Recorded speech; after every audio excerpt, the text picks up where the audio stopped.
فرعون اور اس کی خادمہ۔ حضور اکرم صلی اللہ علیہ وسلم شب معراج میں بیت المقدس کی طرف جاتے ہوئے مصر کے قریب ایک مقام سے گزرے تو انہیں نہایت ہی اعلیٰ اور زبردست خوشبو آنے لگی۔ آپ صلی اللہ علیہ وسلم نے حضرت جبریل علیہ السلام سے پوچھا کہ یہ خوشبو کیسی ہے؟ جواب ملا کہ فرعون کی بیٹی کی باندی مشاطہ اور اس کی اولاد کی قبر سے آ رہی ہے۔ پھر حضرت جبریل علیہ السلام نے اس کا قصہ بیان کیا کہ مشاطہ فرعون کی بیٹی کی خادمہ تھی اور وہ خفیہ طور پر اسلام لا چکی تھی۔ ایک دن فرعون کی لڑکی کو کنگھی کرتے ہوئے اس کے ہاتھ سے اتفاقاً کنگھی گر پڑی۔ وہ اٹھانے لگی تو اس کی زبان سے بے ساختہ بسم اللہ نکل گیا۔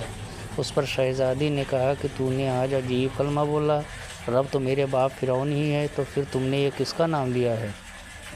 اس نے جواب دیا، فرعون رب نہیں بلکہ رب وہ اللہ ہے جو مجھے اور تجھے اور خود فرعون کو بھی روزی دیتا ہے۔ شہزادی نے کہا، اچھا تو میرے باپ کے سوا کسی اور کو اپنا رب مانتی ہے؟ اس نے جواب دیا، ہاں، میرا، تیرا اور تیرے باپ سب کا رب اللہ ہی ہے۔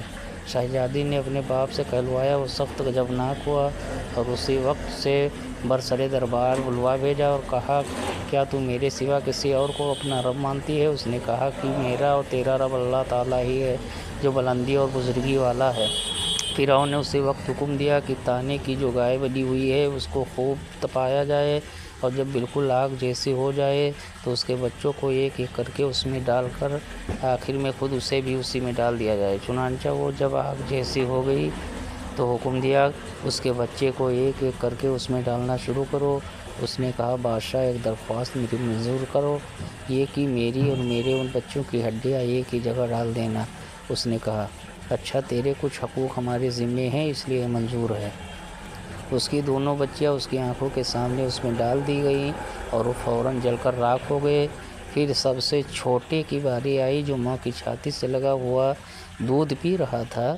فرعون کے سپاہیوں نے اسے گھسیٹا تو اس کی نیک بندی کی آنکھوں تلے اندھیرا چھا گیا۔ اللہ تعالیٰ نے اس بچے کو زبان دے دی اور اس نے کہا بآواز بلند، اماں جان، ذرا بھی پس و پیش نہ کرو، حق پر جان دینا ہی سب سے بڑی نیکی ہے۔